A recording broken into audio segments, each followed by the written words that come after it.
Bonjour tout le monde et bienvenue chez moi sur le groupe Sweet Home plateforme. Je suis dans la forêt aujourd'hui et aujourd'hui c'est mardi, le jour de Mars. Donc c'est le jour de penser à son corps et de lui faire du bien. J'ai un petit discours comme d'habitude sur ce thème-là. J'aimerais bien que la pratique corporelle pour vous sera une pratique consciente, mais surtout comprendre que tout ce que vous faites avec vos muscles, avec votre corps, et aussi quelque chose qui augmente l'intelligence du corps. Le corps, il a son propre intelligence, il a son propre mémoire, sa propre vie, qui est différente des vôtres. Des fois, les nécessités du corps, ils sont un petit peu aussi différents. Je vous rappelle que le corps se nourrit des pranas. Donc, en sanskrit, le corps s'appelle Annamaya Kosha. Donc, ça veut dire l'enveloppe constituée de la nourriture, des éléments, voilà. Et il est lié avec Pranamaya Kosha, c'est l'énergie, c'est l'enveloppe énergétique.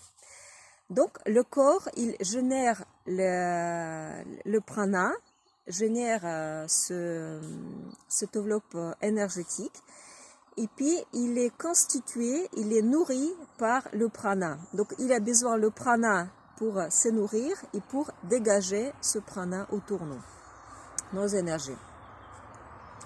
Comment ça se passe? Donc, les éléments de notre nourriture se décomposent et se forment prana. Les gaz qu'on inspire sont transformés en prana. L'eau, les éléments liquides sont transformés par le corps en prana. Voilà pourquoi, quelque part, notre corps constitue notre énergie, il est lié avec l'énergie, il est nourri par l'énergie, il génère l'énergie. Donc, qu'est-ce que c'est l'énergie?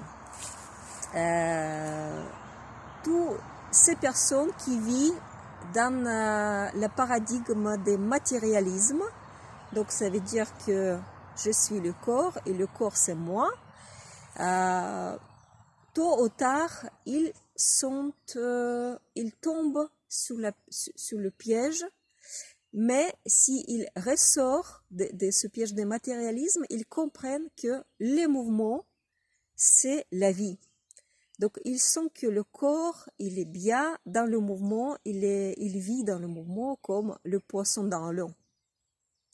Et c'est bien puisque du niveau matérialiste, il passe sur le niveau pranique, énergétique. Donc, il commence à sentir les énergies petit à petit. Et là, maintenant, même les nutritionnistes, même les scientifiques et les médecins, ils parlent d'oxygène actif. L'oxygène actif dans le corps, c'est l'oxygène qui n'est pas seulement inspiré, c'est pas seulement les frais de forêt, etc. C'est uniquement sur la condition de bouger activement que vous pouvez obtenir cet oxygène actif. Qu'est-ce que ça fait l'oxygène actif? Il active les globules rouges, il active l'absorption de fer, l'absorption de toutes les nutritions qui est déjà dans le corps, et uniquement sous la condition que vous avez l'oxygène actif, vous pouvez vivre pleinement et absorber tous les vitamines et des minéraux nécessaires pour votre corps de nourriture. Sinon, si vous êtes seulement dans chaise longue à l'extérieur, vous inspirez l'air des montagnes ou l'air marin, ça vous change rien. Et aussi d'être à la maison chez vous, à pédaler votre vélo dans l'appartement, ça vous ramène rien. Malgré tous ces mouvements, malgré la présence d'activités très intenses. Voilà, donc une activité suffisante, ça veut dire pas qu'il faut se tuer tous les jours quand vous sortez et vous mettez vos baskets, mais l'activité suffisante pendant le mouvement, pendant votre promenade matinale, et aussi la présence de bon air de bonne qualité. Je vous propose une petite pratique qui vous donnera peut-être envie de sortir, de mettre vos baskets, puisque pas seulement se nourrir 3 fois par jour, mais aussi d'apporter cet oxygène actif en tant que nourriture est nécessaire. Donc pensez à moi 2 fois par jour de faire ça. Peut-être le matin et le soir, ou la journée, la matinée et la fin d'après-midi. Voilà, pensez de faire ça en tant que nourriture. Donc vous avez vraiment besoin de cet oxygène actif, générer prana et apporter plus de prana possible dans le corps. Tous ces mouvements que je vous montre, vous pouvez bien effectuer pendant votre course à pied ou pendant la marche. Il est très important de faire bouger toutes les parties de votre corps. Tout ce que je fais moi, j'ai pas beaucoup de temps libre pour moi-même, donc soit je fais ça le matin tôt, je fais la promenade, soit je fais sur mon tapis de yoga en faisant une bonne aération. Je ouvre grand les portes des fenêtres dans la pièce et je profite au fond chaque instant quand je peux marcher librement 30 minutes, 1 heure à l'air frais. Donc on commence par une petite méditation qui vous donnera la motivation de faire bouger votre corps. Donc tout simplement en expirant les bouts des doigts sont en bas et les bouts des doigts en haut, et avec les yeux fermés vous imaginez les éléments de la terre qui sont partis de vous, les éléments gazeux autour de vous qui sont partis de vous, de votre corps.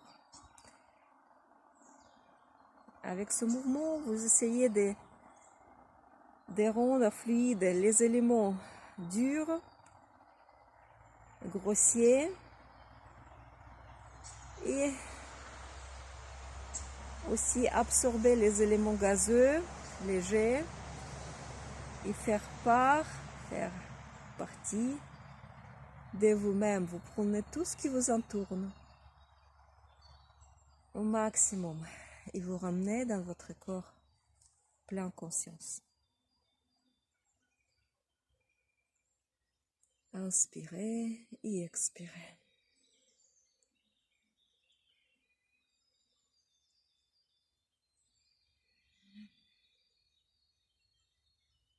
Bien. Et là, maintenant, quelque chose de plus actif. Donc, quand vous marchez, je ne peux pas faire le long trajet. Je suis attachée avec mon micro. La marche consciente, elle est très importante pour votre pratique des marches de course à pied. Ce qui distingue les professionnels et les amateurs des marches, c'est l'apport et la connexion avec les pieds. Donc vous posez votre talon au sol, vous glissez sur le plan des pieds et vous retirez les orteils. Et à chaque fois, c'est la même chose. Talon, plan des pieds, orteils. Talon, plan des pieds, orteils. Vous pouvez faire quelques marches autour de vous ou dans votre appartement, quelques mètres environ vous, à pleine conscience. Vous êtes connecté avec votre pied complètement et toute votre attention est absorbée par les pieds. Je propose très souvent cette pratique des marches conscientes. Il est très important dans notre vie. On est très souvent dans la tête et pas assez dans nos pieds. Mais la pratique des marches, elle est bénéfique pour ça, pour sentir ancré pour sentir la présence. Et là, petit à petit, vous commencez à sentir beaucoup de muscles de vos pieds. Ensuite, vous pouvez aussi introduire les contractions suffisantes de vos jambes, de tous les muscles de vos jambes et bien sûr les fessiers. Donc à chaque fois quand vous changez les pieds, il y a un fessier qui se contracte et l'autre qui se relâche. Et c'est très très important de faire ça. Introduire la bonne contraction jusqu'à tout le bas du corps. Les muscles de vos jambes sont actifs et s'activent à fur et à mesure, une jambe après l'autre. Après, vous les relâchez, ce qui vous permettra d'accéder à l'énergie complète dans tous les nadis, dans tous les canaux de votre corps. Ensuite, je vous propose la pratique qui va réchauffer toutes les articulations. Et tout le monde sait que les pliés sont bénéfiques, mais la variante des chaises, vous vous pliez pour vous asseoir et vous pouvez faire les marches. En même temps, vous marchez, pliez, marchez, etc. Donc vous vous déplacez pendant votre promenade. Moi, je vous montre. Donc il faut vraiment bien éloigner votre bassin et étirer les bras pour prendre une partie des efforts sur le haut du dos. Et comme ça, vous avez le bon travail de vos hanches. Les genoux ne sont pas trop pressés, ils ne sont pas trop, comment dirais-je. Donc on favorise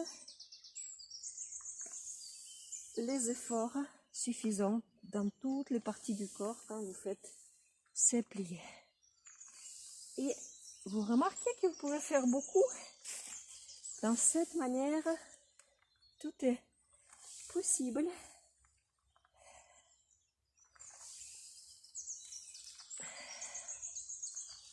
Écartez bien vos pieds à moins 70 cm entre vos pieds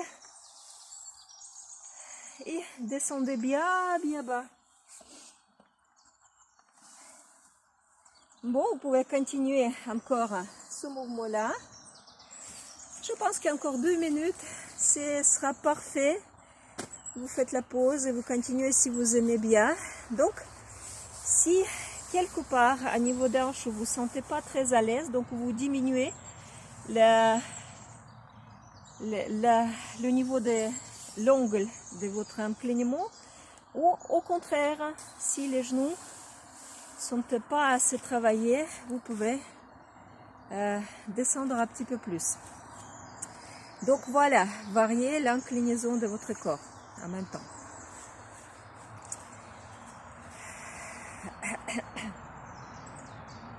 Et pour la poitrine, durant votre marche, je vous propose de taper sur les parties différentes de vos voies respiratoires à l'extérieur.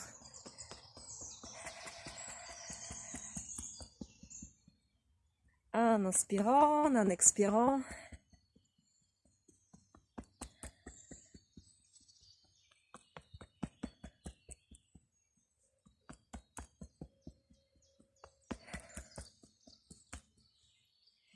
Bien évidemment, vous pouvez taper avec vos deux mains, avec les deux poings, les bas de poumon, la partie de votre diaphragme aussi.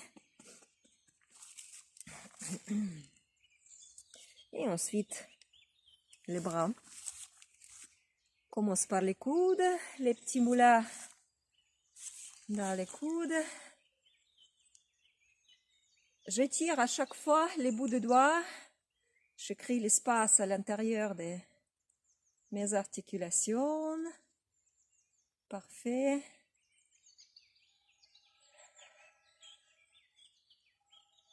Et puis les bras entièrement.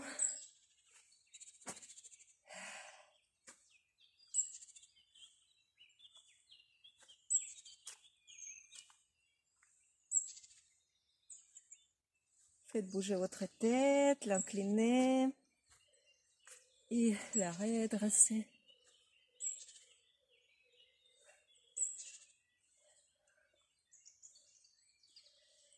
Et le mouvement dans le sens différent, donc les deux bras bougent dans les sens différents.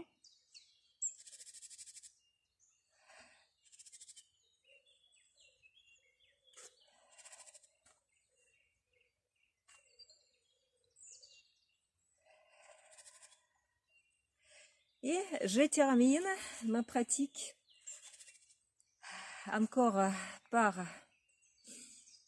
la communication avec les éléments autour de moi.